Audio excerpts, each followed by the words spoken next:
Hi hello welcome back to my YouTube channel. ಎಲ್ಲರೂ ಚೆನ್ನಾಗಿದ್ದೀರಾ ಅಂದ್ಕೊಂಡು ಇವತ್ತಿನ ವೀಡಿಯೋನ ಸ್ಟಾರ್ಟ್ ಮಾಡ್ತಾ ಇದ್ದೀನಿ.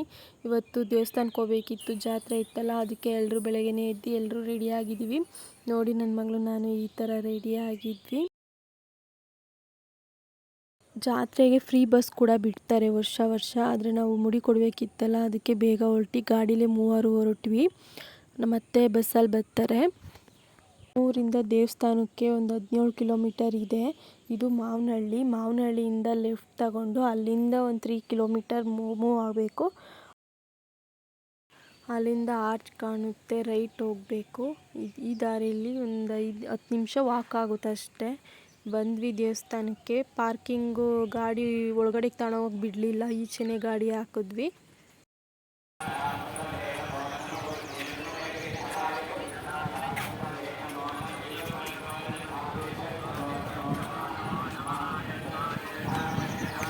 ನಾನು ನಮ್ಮಮ್ಮ ನನ್ನ ಮಗಳು ತಿಂಡಿ ತಿನ್ನೋಣ ಅಂತ ಬಂದ್ವಿ. ಉಪ್ಪಿಟ್ಟು ಮಾಡಿದ್ರು, ತಿಂಡಿ ತಿಂದ್ಕೊಂಡು ಇಲ್ಲಿಂದ ಹೊರಟ್ವಿ. ಮುಡಿ ಕೊಡೋದಕ್ಕೆ ಟೋಕನ್ ತಗೊಬೇಕಿತ್ತು. ನಾನು ನಮ್ಮಪ್ಪ ಟೋಕನ್ ತರೋದಕ್ಕೆ ಅಂತ ಹೋದ್ವಿ. ಹಾಗೆ ಮಗುಗೆ ತೇತ ಹಾಕ್ಸ್ಕೊಂಬರ್ಬೇಕು ಮುಡಿ ಕೊಡಿಸೋದಕ್ಕೆ. ಇನ್ನೂ ಜನ ಸೇರಿರಲಿಲ್ಲ.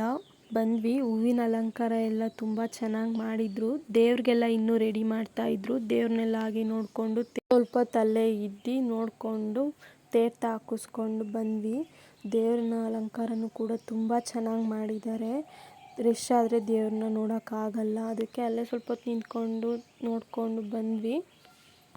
ಟೋಕನ್ ಎಲ್ಲ ತೊಗೊಂಡು ಬಂದ್ವಿ. ಮುಡಿ ಕೊಡ್ತಾ ಇದ್ದೀವಿ. ನನ್ನ ಮಗಳಿಗೆ ಕಟ್ಟಿಂಗೆಲ್ಲ ಮಾಡಿಸಿ ರೂಢಿ ಇದೆ. ಆದರೆ ಅವಳು ಸ್ಟಾರ್ಟಿಂಗಲ್ಲಿ ಅಳ್ತಿದ್ಲು.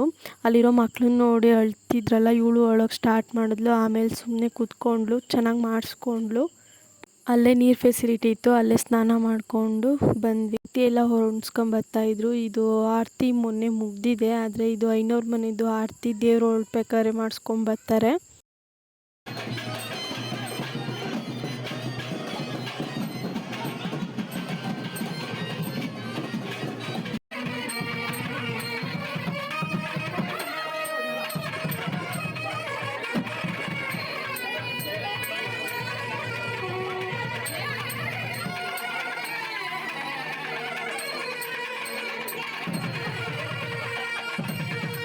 ಪೂಜೆ ಎಲ್ಲ ಮುಗಿಸ್ಕೊಂಡ್ವಿ. ಇನ್ನು 4 ದೇವಸ್ಥಾನ ಇದೆ. ಭದ್ರಕಾಳಮ್ಮ, ಗಣಪ ಹಾಗೂ ಲಕ್ಷ್ಮೀ ದೇವಸ್ಥಾನ. ಅವಕ್ಕೂ ಪೂಜೆ ಮಾಡಿಸ್ಬೇಕಿತ್ತು. ಈಗ ಲಕ್ಷ್ಮೀ ದೇವಸ್ಥಾನಕ್ಕೆ ಬಂದಿದ್ದೀವಿ.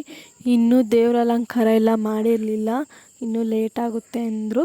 ಅದಕ್ಕೆ ಹಣ್ಣು ಕಾಯೆಲ್ಲ ಅಲ್ಲೇ ಇಟ್ಬಿಟ್ಟು ಪೂಜೆ ಮಾಡ್ಕೊಳ್ಳಿ ಅಂತ ಹೇಳ್ಬಿಟ್ಟು ನಾವು ಬಂದ್ವಿ. ಈಚೆ ಅಮೌಂಟ್ ಕಲೆಕ್ಟ್ ಮಾಡ್ತಿದ್ರು, ಅಲ್ಲಿ ನಮ್ಮಮ್ಮನೂ ಅಮೌಂಟ್ ಕೊಟ್ಟರು. ಪೂಜೆ ಎಲ್ಲ ಮಾಡಿಸಿ ಬರೋ ಅಷ್ಟರಲ್ಲೇ 2:30 ಆಗಿತ್ತು. ಊಟಕ್ಕೆ ಹೋಗೋಣ ಅಂತ ಊಟಕ್ಕೆ ಬಂದ್ವಿ. ಊಟಕ್ಕೆ ಪಾಯಸ, ಬೂಂದಿ, ಹೆಸರು ಬೇಳೆ, ಕಾಳುಳಿ ಮತ್ತು ಅನ್ನ ಸಾಂಬಾರು ಮಾಡಿದರು. ಊಟ ಎಲ್ಲ ಚೆನ್ನಾಗಿತ್ತು. ಊಟ ಮುಗಿಸ್ಕೊಂಡು ಬಂದ್ವಿ.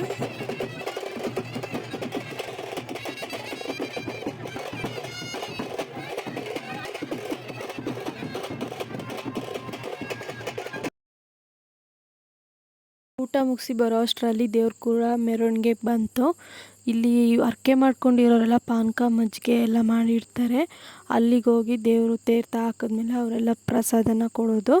ಅಲ್ಲೆಲ್ಲ ಹೋಗಿ ಬಂದಾದಮೇಲೆ 3 ಪ್ರದಕ್ಷಿಣೆ ಹಾಕಿ ತೇರನ್ನ ಆಮೇಲೆ ತೇರಿಗೆ ಮೇಲೆ ಕೂರಿಸ್ತಾರೆ.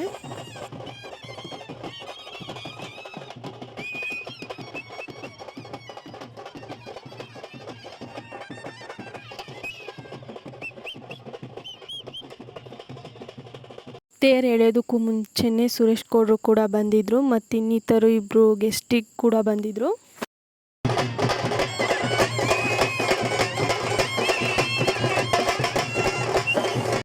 ತೇರು ಎಳೆಯೋದನ್ನ ವೀಡಿಯೋ ಮಾಡೋಣ ಅಂತ ಮುಂದೆ ಬಂದೆ, ಆದರೆ ನನ್ನ ಫೋನಲ್ಲಿ ಸ್ಟೋರೇಜ್ ಫುಲ್ ಆಗೋಯಿತು. ನನ್ನ ಜೊತೆನೇ ನಮ್ಮೂರ್ದು ಅಕ್ಕ ಇದ್ದರು. ಅವಕ್ಕೊಂದು ಫೋನ್ ಇಸ್ಕೊಂಡು ವೀಡಿಯೋ ಮಾಡಿಕೊಂಡೆ. ತೇರೆಲ್ಲ ಎಳೆದಿದ್ದಾದಮೇಲೆ ಜಾತ್ರೆಗೆ ನೋಡ್ಕೊಂಡು ಬಂದ್ವಿ. ಏನೇನು ತಗೊಳ್ಬೇಕೋ ಎಲ್ಲ ತಗೊಂಡು ಮನೆಗೆ ಹೋಗೋಣ ಅಂತ ಹೊರಟ್ವಿ. ಆದರೆ ಇಲ್ಲಿ ಆರ್ಕೆಸ್ಟ್ರಾ ಇದೆ ನೈಟು ಅಂತ ಹೇಳಿದ್ರು. ಇಲ್ಲೇ ಉಳ್ಕೊಳ್ಳೋಣ ಅಂತ ಉಳ್ಕೊಂಡ್ವಿ. ನಾನು, ನಮ್ಮಮ್ಮ, ನನ್ನ ಮಗಳು, ನಮ್ಮತ್ತೆ, ನಮ್ಮ ಊರವ್ರು 3 ಉಳ್ಕೊಂಡಿದ್ವಿ. ಗೆಸ್ಟಾಗಿ ಚಂದ್ರಪ್ರಭಾ, ಸುಷ್ಮಿತಾ, ಜಗಪ್ಪ, ದಿಯಾ ಹೆಗಡೆ, ಅರ್ಜುನ್ ಇಟಗಿ, ರಘು ಹನುಮಂತ ಇವರು ಗೆಸ್ಟ್ ಆಗಿ ಬಂದಿದ್ರು. ಪ್ರೋಗ್ರಾಮ್ ಎಲ್ಲ ಚೆನ್ನಾಗಾಯಿತು. ಅರ್ಧದಲ್ಲೇ ನನ್ನ ಮಗಳು ಮನಿಕೊಂಡ್ಲು. ಒಂದು 11:30 ಅನ್ನಂಗೆ ನಾವು ಹೊರಟ್ವಿ. ದೇವಸ್ಥಾನದ ಚೌಟ್ರಿ ಇತ್ತು, ಅಲ್ಲೇ ಮನಿಕೊಂಡು ಬೆಳಗ್ಗೆ ಮನೆಗೆ ಬಂದ್ವಿ. ಈ ವಿಡಿಯೋ ಇಷ್ಟ ಆದಲ್ಲಿ ಪ್ಲೀಸ್ ಲೈಕ್ ಮಾಡಿ, ಶೇರ್ ಮಾಡಿ, ಕಮೆಂಟ್ ಮಾಡಿ. ಪ್ಲೀಸ್ ಸಬ್ಸ್ಕ್ರೈಬ್ ಮಾಡಿಕೊಂಡು ನನ್ನ ವಿಡಿಯೋಗೆ ಸಪೋರ್ಟ್ ಮಾಡಿ. Thank you for watching. Bye.